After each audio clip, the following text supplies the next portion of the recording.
Let's just do a little one to illustrate what's going on. Our investment earns 100% return in the first year and loses 50% in the second year. What is the effective rate of return over 2 years? In this case, we don't have a number. So let's make something up.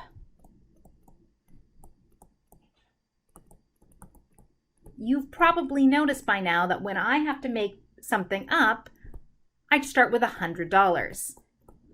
Some people use $1, some people use 1,000. You could use $312.52, but that seems a little difficult for me. So let's start with $100. At the end of the first year, our future value is now $100, and it's earned 100% return. So that means it's 1 plus 1. That's our markup, or percent change. And that means that now we have $200. At the end of year 2, it's lost money.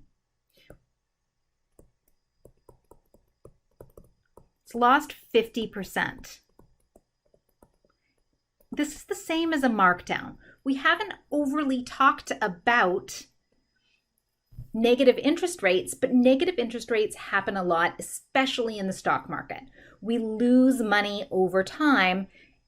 Hopefully, we make more money than we lose, but from month to month, we might lose. That's a negative interest rate. This is a rate of negative 50%. When I dump that in, I end up with $100. So what's my average rate? Present value is 100, and at the end of 2 years, I still have $100. That means that we averaged 0% interest. So this investment was equally as good as taking your money, putting it in a box, and putting it under your bed.